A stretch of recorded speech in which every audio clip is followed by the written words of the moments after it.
You're listening to Joe Dalton on Dublin South FM, crossing the Rubicon. John Lefebvre, welcome to Dublin South FM. How are you, my friend?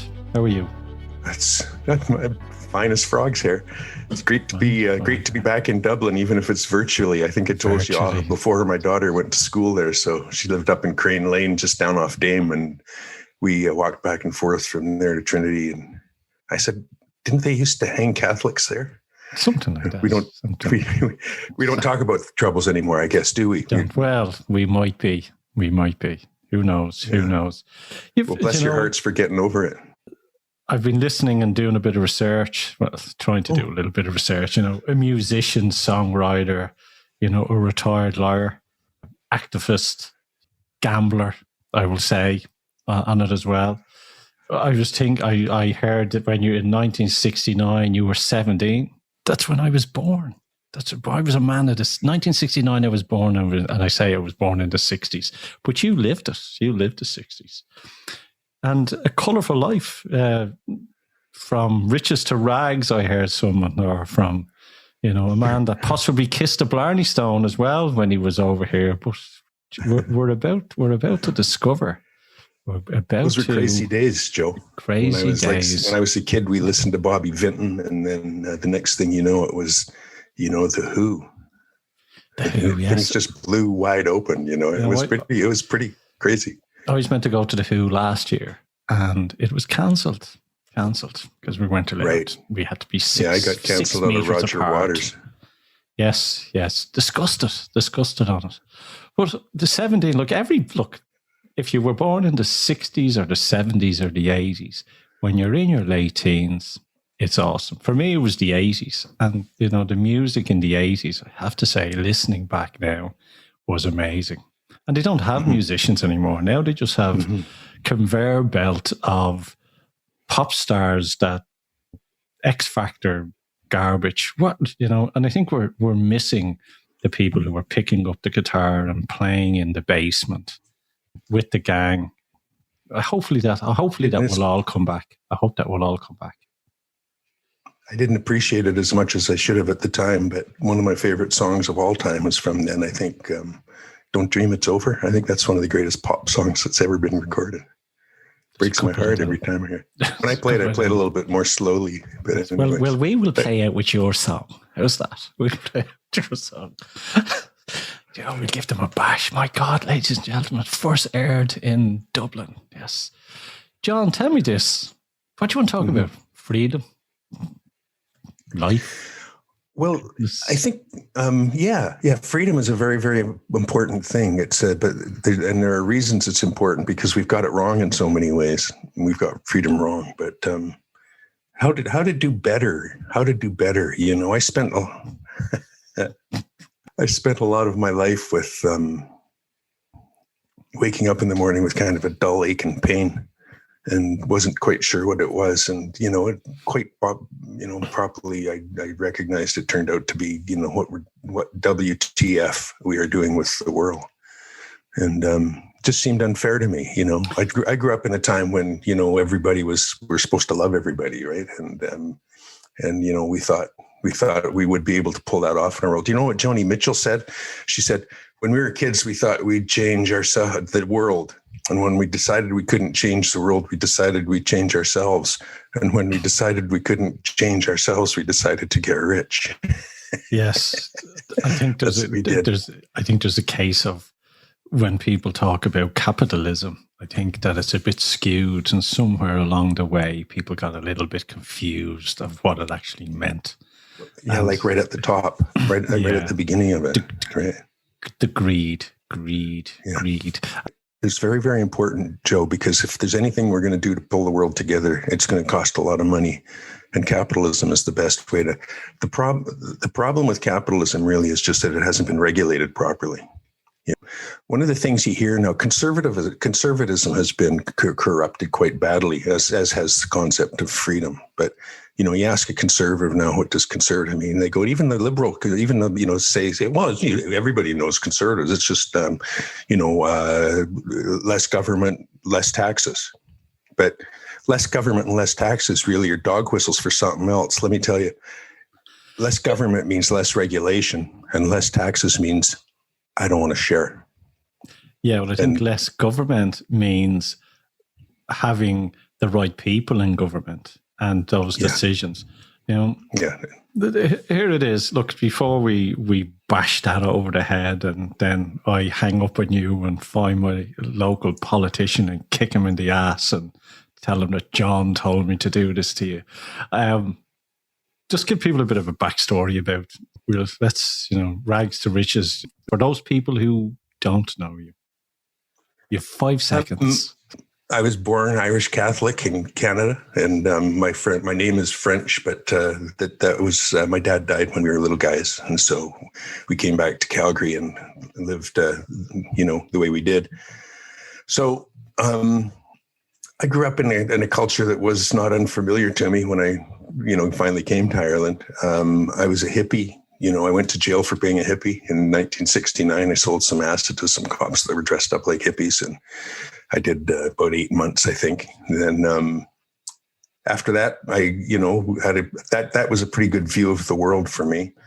I spent, 8 or 10 years reveling in that, and then went to school, became a lawyer. I didn't like that very much, although I have to say the education is excellent. The beautiful thing about education in law is that, it's that old saw they tell you, Joe, it's a poor lawyer who stops when he gets the answer he likes, because, the other guys, what the other guy's doing. He's finding the answer you don't like, and you better be ready for that one too. So the education is really, it's a very astute education about how to look at things from the other guy's perspective. And that has served me well my whole life. Yeah, I think the Black Laws Dictionary can come quite helpful when we are choosing what words to say, especially if you've studied the bar as well. Yeah. And so I was a lawyer, and I repented myself of that. But you can take what my grandfather say. You can take the fireman out of the fire truck, but you can't take the fire truck out of the fireman. As he raced his car through red lights, and so I did that. And then, I did a bunch of things. I tired of being a lawyer, and then I went out to busk on the streets. Actually, I don't tell that part of my story very often, but so I was a retired lawyer playing in the train stations, playing music, and professors, people I used to go to school with walk by, and they never even see you. They don't even look at you. You know why? Because they're afraid if you catch eyes, then you have to give them a nickel. You have to give them 25 cents or something like that. Eventually, we started a business in around the end of the last century.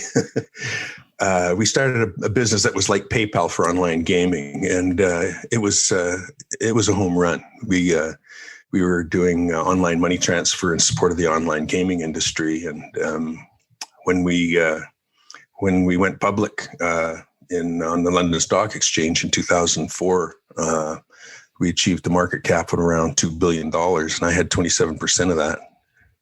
So I'll let you do the arithmetic there yourself for a moment. Then a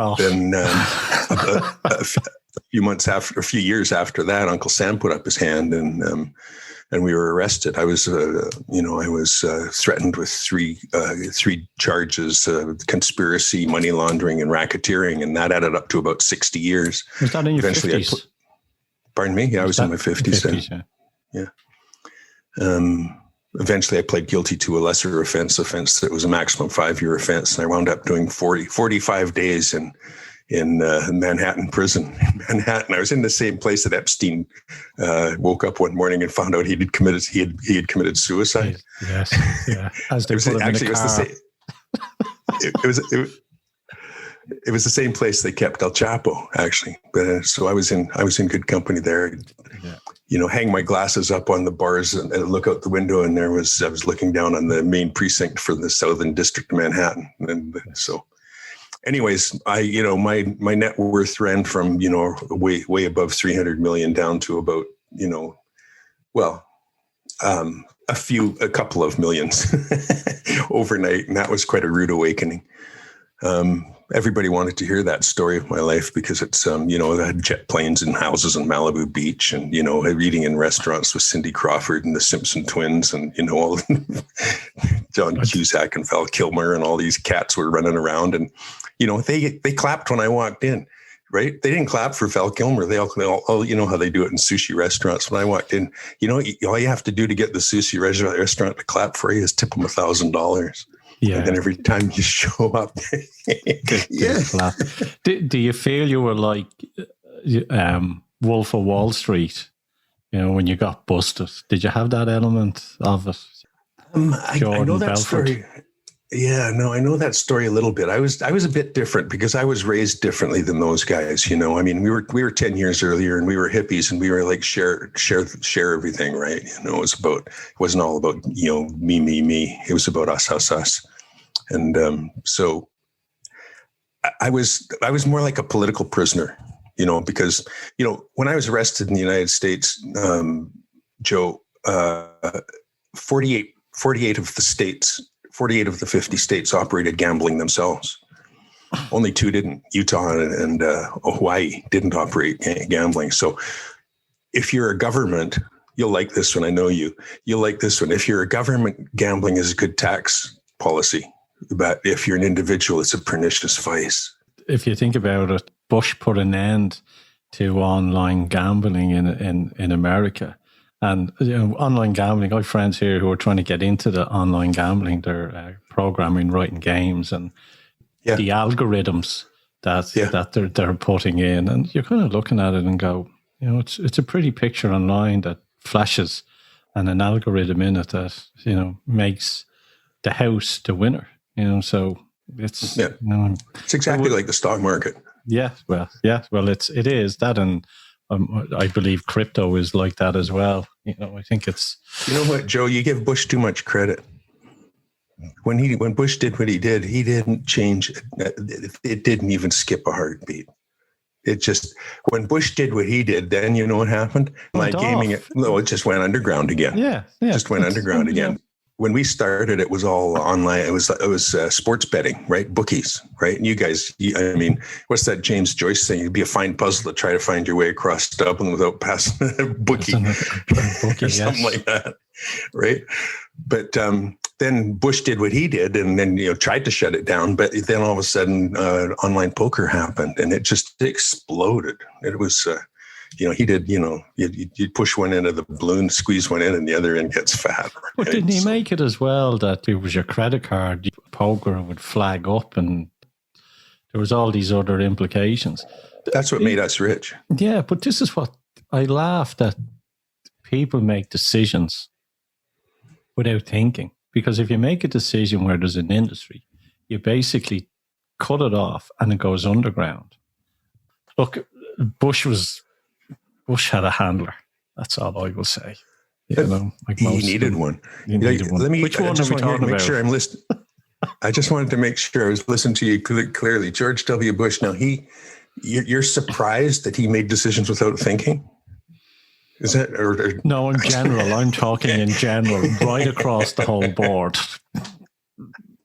You know what? We need to stop bitching about paying taxes, and we have to use exactly the same amount of energy that we use on that, Joe, to make sure that our taxes are being spent on responsible things. That's what we should be doing. Like that's how we make things. That's it. The amount of civil servants in this country, it goes far beyond for what is actually needed.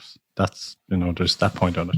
But look, that was your sort of your life. And you've sort of changed it now. You've gone down a different route. Freedom, love, gone into a business, made copious amount of money, got arrested, had a couple of million. Did your conscience change in this part of it, or did you just revert back the values you had in your 20s, in the 60s and 70s? I don't know. I don't know if I ever really drifted away from that.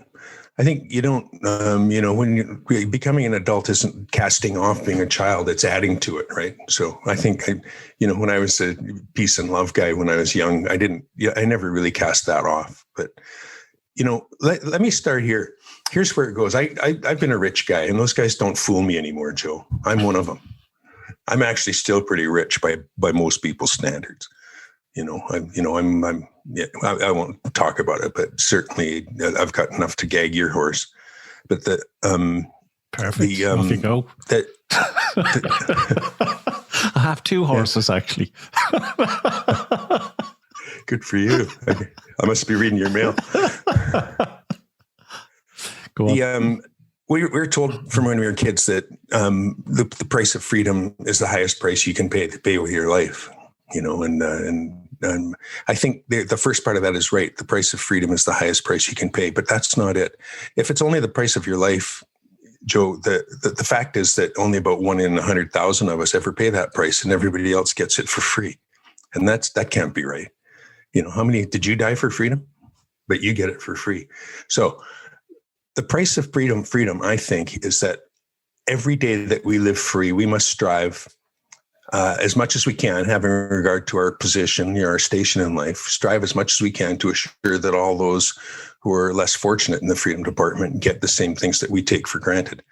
You and I were very privileged, us white guys, and just about everybody in the Western world really is very, very privileged. And there's all these things that we take for granted as part of our life. We take for granted that we'll have, integrity, we'll have security of the person, security, and we'll have, access to food, clothing, and shelter, access to the tools of self-improvement, education, access to health care, access to basic justice and finance, and access to a more or less healthy environment. And, we don't always think about it, but we pretty much take it for granted that we're entitled to those things in the free world. And then the question becomes, if we're entitled to those things, what distinguishes us from all the people in the world that don't get them? And the truth is that I'm not a stupid guy, but I've yet to come up with a distinction that stands up. None of them do. I think we quite properly take those things to be our entitlements. But the fact is that there is nothing that distinguishes us from the lady that's starving in the Sudan. She has the same capacity to dream. She has the same capacity to be disappointed, but she's a lot more disappointed than we are, Joe. And we have a responsibility to her. We have a responsibility to everybody else who is less fortunate than us in the freedom department. And I kind of equate freedom with wealth. The things that the wealthy, and we are wealthy, you and I, and so is our postman, really, compared to most people in the world. And those things that we take for granted in our wealthy society, 80% of the world doesn't get them. So we call them human rights, but there's a difference between what I'm talking about and human rights. And one of the main differences is we don't have the right to call them human rights until we accord them to all humans. And accord isn't just say, well, you've got the human rights. No, accord means make sure that your experience accords with your rights. And so it doesn't make any sense to say there is a such thing as the right without there being some kind of a duty to assure that the rights are delivered. So now we're getting into the difficult territory.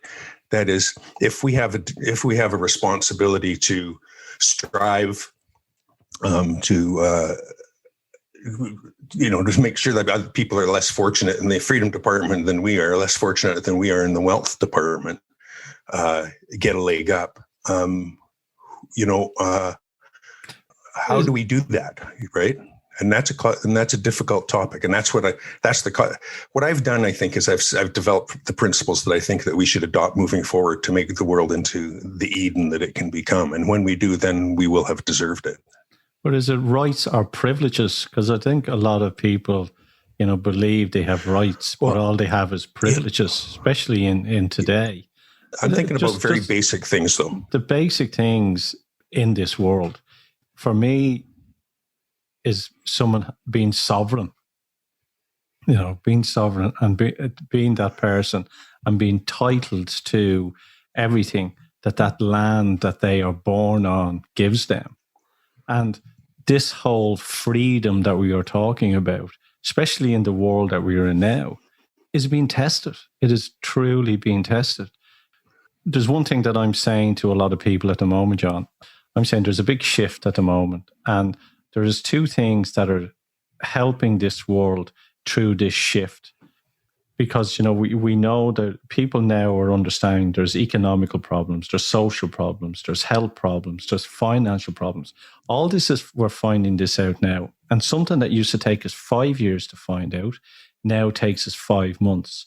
And I think what's happening in the world is this. two things which is speeding it up and is going to break the back and help us change. One is the internet, and the second thing is COVID. The internet is allowing us to have conversations and talk and connect, and COVID is allowing people to wake up and go, what the feck has been happening? COVID is going to help us go to school on what to do about climate change too. But I know you've got your views about that. But the world is heading down a dangerous path, and we need to become more mature about how we deal with it. We're quite childish. Sovereignty, you're right, is a super important thing. The part where it gets really complicated and very difficult, Joe, is when your sovereignty bumps up against mine. Yes. When your sovereignty bumps up against mine, then we have an issue, right? Yes. Let me talk about for just a moment about the young ladies in Somalia who get their clitorises gashed off with, ripped off old tin tops that are no good for anything else but clitoris gashing. Do we have no responsibility for them? I know that young girl who's about to face it wishes that we felt some responsibility, right? And so, but those guys, the grandma that's doing it, and all the men that are bossing her around, say, well, no, sovereignty. We get to do what we want. So that's one of the problems. That's one of the fundamental problems that my thesis comes up against: is can sovereignty trump human rights? Can sovereignty trump universal rights, or do we have a duty to go against sovereignty? My book has a picture of a little guy holding his hand out. But there's a sword right behind him, and the sword is standing upright, and it's there's a sword there for a purpose. And so that's the most difficult part of my thesis: is if people don't agree that they have a responsibility, they don't get to not fulfill it. We have to force them to fulfill it. They have to pay their fair share of taxes, and they have to pay their fair share to support paying the price of freedom. Let me just say one more thing. People who are content with the benefits of freedom but are careless could not care less about people who have to suffer much less than freedom. Haven't earned their freedom. They've only taken liberties. The reality of it is the Western world couldn't give two craps about the child dying, the person for water. And what shocked me about this whole thing was the world rallied together and was able to do something that no one else could do when COVID came in, because there was a will. Yeah. And there's a child that dies every minute. There's a person who's evicted from their home. There's starvation. Yeah. And it was said that nothing could be ever done about this. Nothing. But because there was no will to do it. And it's about looking after myself, me, and I, where consciously someone should be looking after how can I help others instead of what's in it for me. And if leaderships or a thesis or anything kind of looks at that and takes everyone as equal, rip down borders, nationalities, whatever it be, and goes, right, because the amount of money that's out there is unbelievable. There's enough, I believe that there's enough money, wealth, resources on this planet to help everybody. It's just the distribution of it sucks. And the amount of money, the amount of wealth that humanity can create is infinite. Let's look at it from the human resources side of it. Right now, we have about 20% of the human resources on the planet are, competent crew. Are you a sailor, Joe? 20% of the people on the planet are properly prepared to pull on the oars, and 80% aren't. But if we develop that other 80%, there's so much genius in that 80% that we've completely forgone. We need their good ideas too. And when we develop them, the world is just going to get richer and richer. When you take somebody in a rural place in Africa, like Malawi, for instance, and develop them, I'm not talking about bringing them Fords and Ford trucks. I'm talking about bringing them education, healthcare, and basic finance, and basic access to justice, and an ability to make something of themselves. That's one of my favorite. That's one of the topics that I think is super important. Is how the in America, for instance, and Western cultures are very similar to America, but in America, for instance, the idea the concept of human nature has changed almost 100%. 180 degrees since the beginning. Adam Smith, the guy who came up with the invisible hand, thought that men, he called them men quaintly. He called people men, but I think he meant people are basically good. And the best thing you can do with people is set them free to do what they think is best, and they will do what's best for everybody. That was his idea.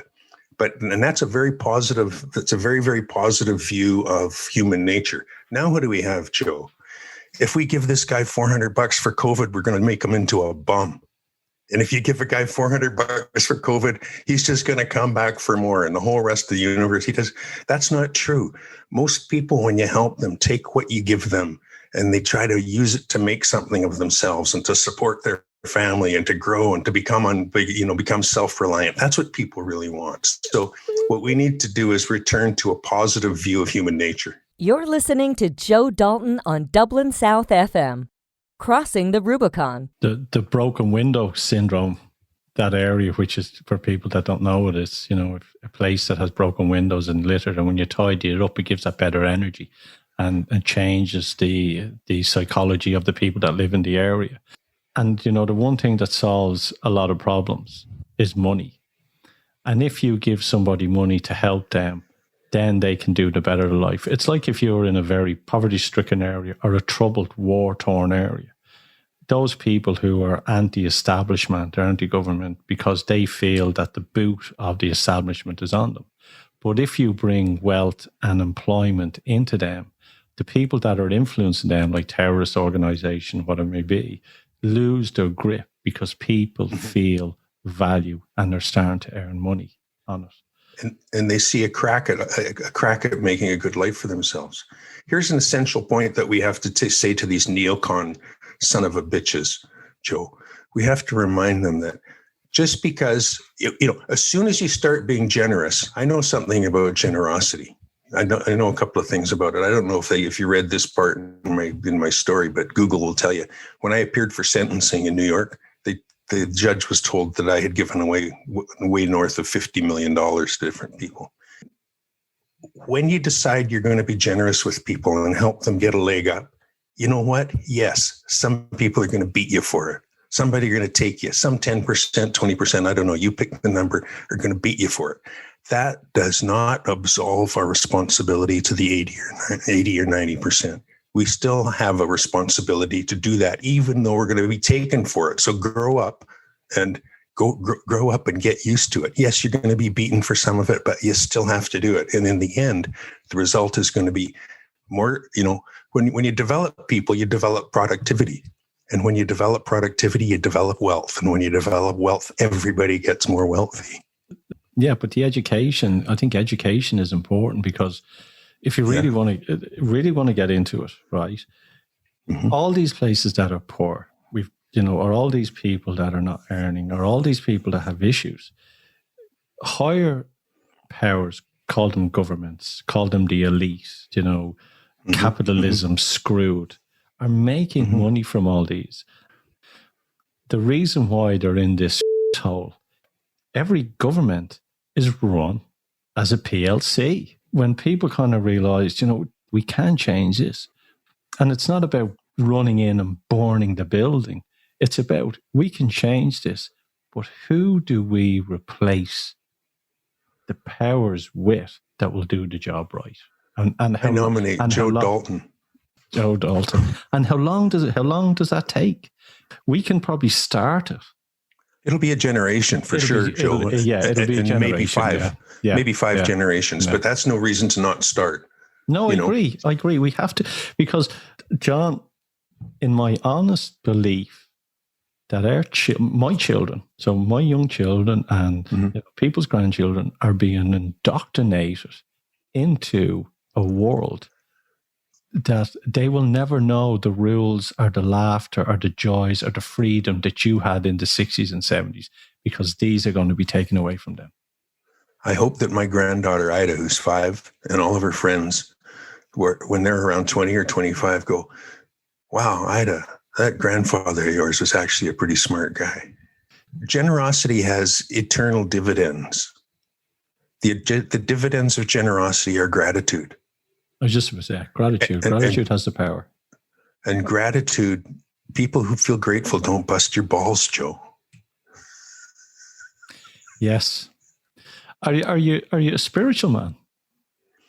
I am. I was raised a Catholic. I thought of being a priest until until things began to develop down below. Yeah, I discovered girls when I was 16 and went, no, I don't want to be a priest. But I was introduced to the teachings of this really crazy cat from Nazareth, and I thought, man, that guy's stoned. You know, love is all. It's, and he, you know, he's a guy who thought, you know, if just giving alms is almost a fraud. You know, no, go sit with the people, love them, feed them, eat what they eat, heal them. That's love. That's what he taught. Not give alms. Give alms. And so, anyways, I took that away from my Catholic upbringing, and I've made a life of it. Spiritual. Yeah, it's like I say to people, you know, not everyone in this world is going to love you. I said there was a guy, you know, 2,000 years ago that spoke about stuff, and everyone thought he was mad. You know what they did to him? And they went, "What?" I said they nailed him to a cross, and they go, "Oh my God, who was that?" I said it was Jesus. What would have happened if everybody agreed with what he said? Maybe no one would have listened to him. It's unlikely that everybody would agree, Joe, just because the things he said were so stoned that we're still trying to sort them out. Still, right? Still I mean, he was pretty. He was a pretty amazing guy. There's a thing called the Gospel of Thomas. Have you ever heard of that? Yes. It was discovered in the 40s or something like that. In the caves, where the Dead Sea Scrolls. Yeah, in a cave. It's really crazy stuff. He said stuff like, just for the people who don't know, it's about 120 short sayings that this guy named Thomas attributes to Jesus. Riddles. When I was a kid, I always said the most wonderful thing would be, I don't want to see what the Pope in Rome says Jesus said. What I want to see is, can I freshen up your water there? Can I? Yeah. I want videotapes of Jesus. And I think the Gospel of Thomas is kind of that. But he said, let me quote you one. He says, you know, if the Spirit made the body, that is a wonder. But if the body made the Spirit, that is a wonder of wonders. And I am astonished that such a miracle has made its home in such poverty. The miracle of consciousness has made its home in the poverty of, call it, meat. Yes. And he was saying, you know, he was actually saying to us, Joe, isn't it amazing that the possibility and actually the likelihood is that consciousness came from meat. Matter in the universe turned itself into consciousness. Think about that. Yeah, I am that I am. Like, if you listen to Thomas, and I've listened to a lot of his stuff, and I've listened to it multiple times, and trying to decipher, the first time I went, the second time I went, the fourth time, and still listen to them. But as I listen to them, and I get more into believing of what consciousness is, I started then to develop an interpretation of what he's saying, or all of them. And if people really want to get in, there is really so many hidden messages in all the scriptures from all the apostles that you have to kind of go, let me just think about this. Like saying, signature, the Our Father, it means so much. The church is definitely one of those institutions. You know, I don't think Jesus ever thought about making a church. No, churches, right? Same. The one thing I got from Thomas was, you know, you don't need any churches. Go out and turn over any stone. There you will find me. Yeah, but that was Peter said your church is inside. He didn't want to be. I think when we're talking about the things that we read, the teachings that we want to cleft towards, I think we have to be very careful of teachings that have been in the hands of the Catholic Church for 2,000 years. This is my belief of the Bible. Old Testament, grand. New Testament, good. A lot of it taken out. Some of it altered because there is a gang in Rome who have said, let's keep these people under fear. You know, you have 80 years on this planet, and if you do something wrong, you're going to spend eternity in hell. What? 80 years in eternity? That's feck all. there's a lot of teachings, and I think understanding it after being away from it for many years. And it's helping me realize that we can be better people. We have the ability to solve our problems, but all we need to do is take our ego, not our egos, we need our ego. Just how can we fix it, John? That is what I've done in my book. My book is called All's Well, Where Thou Art, Earth, and Why.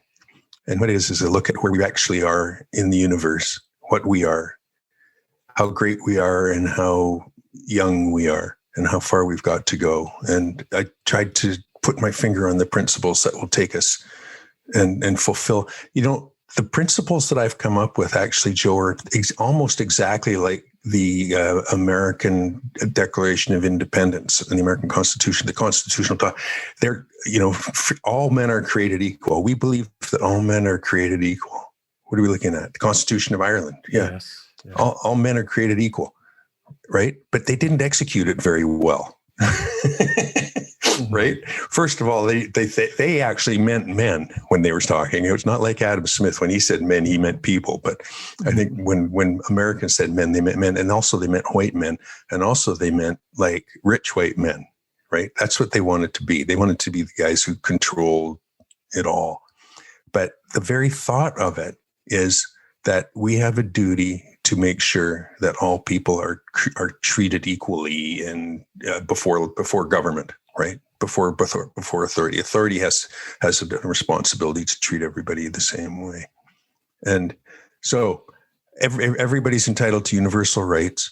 Those universal rights are security and respect of the person, access to food, clothing, and shelter, access to the tools of self-improvement and to health, and access to basic justice and finance, and access to a clean environment. And they're the things that you and I, white guys in Western culture, take for granted. And we must strive over the next 2 or 3 or 4 generations to make sure everybody else takes those for granted too. That's what we should do. Okay. So let's pick one of them. Okay. Which one do you feel is a starting point? The starting point is respect and security of the person. Elaborate on that. When a cop stops me and I said, "What's that?" And he goes, he starts telling me, and I said, "Well, why did you stop me?" And then he said, "Well, you've got something hanging from your mirror." "Oh, here, I'll take it down." Okay. Right. And I said, and if he said, "You smell like marijuana." I said, "Well, yeah, I was standing around with some guys after that show at the club, and there was a joint going around. Yeah, I smell like pot." Yeah. And he says, "You know that's illegal?" I said, "Yeah, but it's not illegal to stand around in a parking lot. Try that if you're a black guy in Minnesota." Yeah. Right? Try that if you're a black woman in Minnesota. It's a different story. And you get nailed. It's a different story. So we can start at home. But the thing we need to do is help our kids understand what they can be dreaming about, what they can be hoping for. And what they should be hoping for is a world where everybody is treated with respect and secure, and their security is assured. And so that's really the best starting point. You're talking about America. Is America the last standing point? Unfortunately, I think that the white person in America is using the black person to cause racial divide so they can keep their wealth up as well. That if money was pumped into places and everyone was treated equal. But I think there is white men, or there is not even white men, there's men, all color, who see these places that are ghettos and are making money off them, making money off riots and making money off this. And I read somewhere that there's a big corporation who were fund the police because they want to bring in more AI into the police. Someone is making money off something. No. I think people who have advantage use advantage to take advantage, and in a way, I think that's okay. But where it stops being okay is when you take advantage, but then don't share properly what you've gained from it. We should take our advantage, and we should make our advantage to to improve our situation. And when we improve our situation, we have to share in fair part so that everybody else gets a chance too. They're not individual duties. It's not like, Joe, you don't have to go out and pay a kid and send him to school. We should be doing it collectively. You talk about there's too many civil servants. This is sort of like the same thing about taxes. I don't think there are too many civil servants. There aren't enough. They're just not doing the right thing. Civil servants should be getting out and educating all of those deprived people. They should be giving them health. They should be giving them basic justice, and they should be giving them basic finance. Yeah, that's what our taxes should be going towards. Like if you look at the civil service over here, say in the health service example, say there was X amount, and they said, okay, there's people on trolleys in hospitals here waiting. Okay, they said, okay, we need to hire more people. So what they did was they hired more civil servants, but they didn't hire more nurses and doctors. You know, so that's when I say there is, and for head of population here, it doesn't make sense. But going back to like in America, it's a different story. Like here we have free healthcare, thank God. You have private healthcare, which you may wait a while to get free, but you get in America. You still have to look at them. Yeah, but in America, if you get your appendix out and you can't pay for it, they'll put it back in. It's a different ball game. They're pretty mercenary there. They're pretty they're pretty markety about things. Markety. So if it's education and it's say we talk about everyone being equal, are you saying that has to be rewritten in your opinion, or because it was what you said with the white man, it was greed, or do they have to go back to look at that and look at the true value of what it is? No, they just have to execute it the way exactly what it says. Men, and men doesn't mean men. Men means everybody. Everybody, yeah. Men is created everybody. Equal. Created equal in God's eyes. Yeah. And they should all have the same break. They should all have the same encouragement, and they should all have the same respect when the cop car pulls up. It's a lot of work, Joe. It's a lot of work for us for informed citizens to demand this of the people to whom we lend our authority. People have to be educated, and you get to go golfing, but not until you've done your work. And your work includes making sure that you've got, people with good souls in those jobs. That's what you need to do. I think one of the problems that we have in this world is that we have allowed people to do our bidding, and we have got lazy. So we'd rather go mountain biking. Yeah, so we have hired John and Joe to represent us in the local council, and Alison come up with the next greatest formula to educate our children. And we have Stephen, who is in the political house making our rules, and we've gone, you know what? I trust you. There you go. As human beings, we're trusting. But what we have realized is that John and Joe and Mary and Stephen are, excuse my language, I'll have to cut that out, are screwing us over because they think they know best and we are idiots. And they know what their best advantage is too. And we have to make sure lobbying. We have to make sure that those guys do not use the authority that we've lent them for their own best advantage. Yes, and how do we do that? We've lent them the authority for our best advantage. Yeah, they're there to serve the people, not. So we have to supervise them. We don't. You're right. We can't just hand it over to them and go mountain biking. But what we should be doing is, but that's our mistake. Yeah, I'm saying to people, we can't complain about them because we're the ones who let them do it. I'm saying to people, if you want to know, people need to go into these meetings and listen to what's being discussed, read the documents, create societies or trusts of people in different counties, and they can go in, well, this is what they're saying, instead of them just getting free for all on it. Yeah. Series of ombudsmen. This internet that you're talking about, the technology, I mean, there's no reason why most government isn't available to us online every day. We should be able to go into any meeting we want. We should be able to go into any meeting we want and just watch and watch these guys, how they behave. Watch all the empty seats in the room. Have you ever seen a picture of what the Senate looks like when one of those guys in the States is making a speech? It's empty. There's nobody there. There's a big red button somewhere. There's three guys with cameras and one guy with a haircut, and he's talking. Tell me this. The New World Order, Davos, if you want to talk about it or not, the rich guys. Yeah. No, I want to talk about them. We need to crack down on those guys. Yeah, they don't fool me. I'm one of them. Yeah. These are rich guys making plans that everyone is believing that it's plans for better for them, but it's not. It's actually for the rich guy, and the guy in the street will never have any of that freedom that you want to bring into humanity. I think it's the biggest con, and it's painted like a pig with lipstick. You dress a pig up, put lipstick on it, it's still a pig. That's unfair to pigs. Yes. You're right. I don't know, Joe. Actually, I haven't been to Davos, right? So I don't know what goes on there. But you got a ticket there.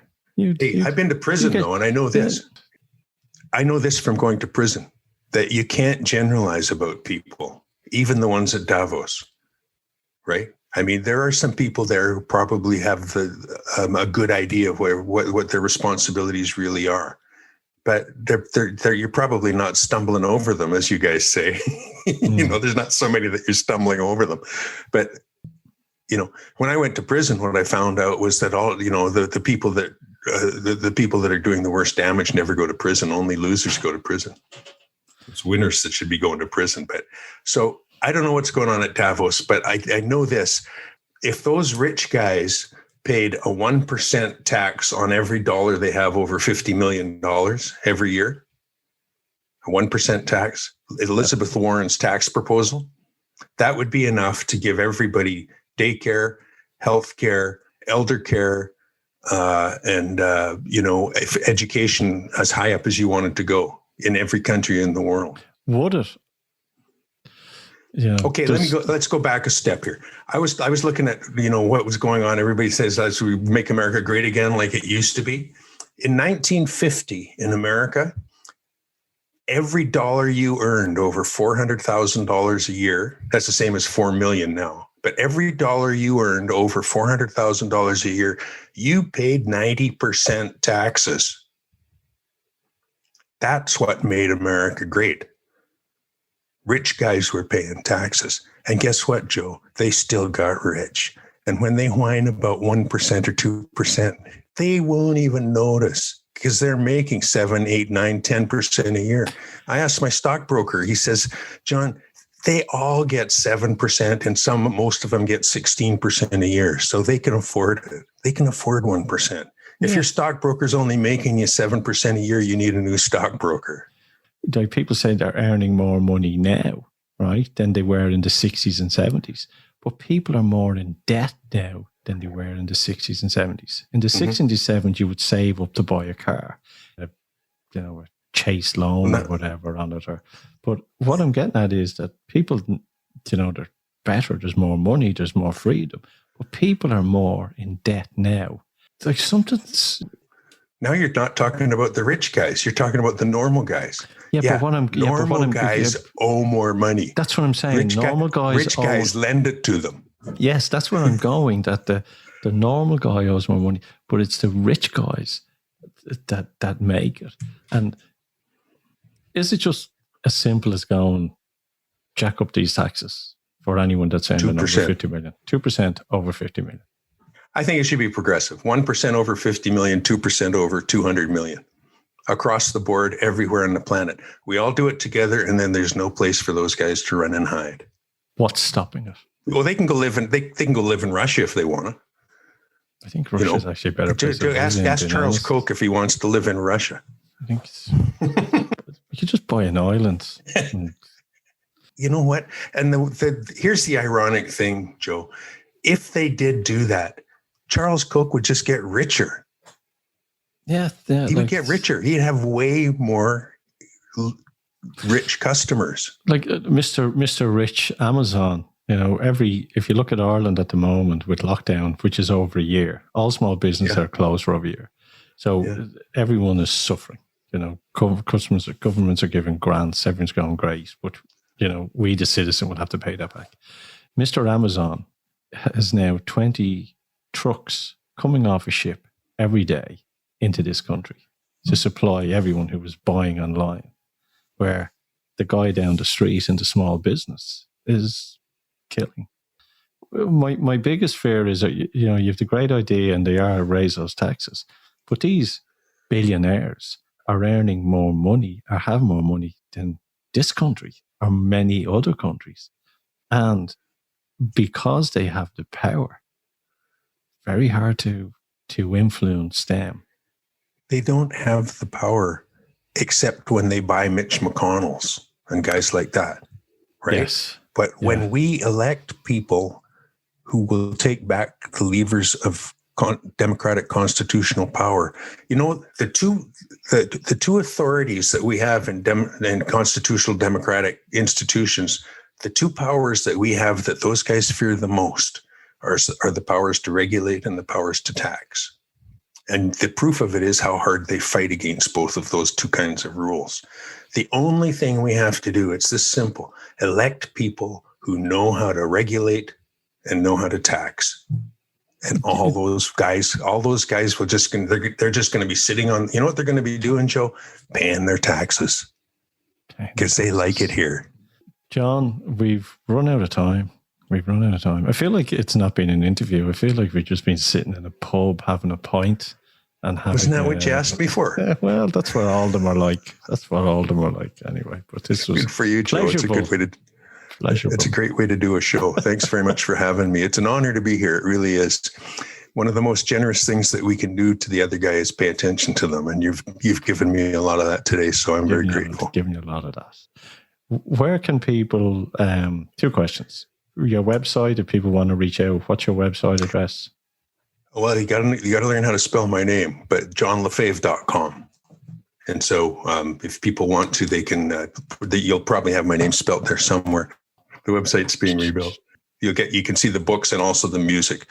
The music, I'm stepping into the 20th century now. All of my music that I recorded in Los Angeles, 2 double CDs, are the first one is all up on all the streaming systems now, John Lefebvre.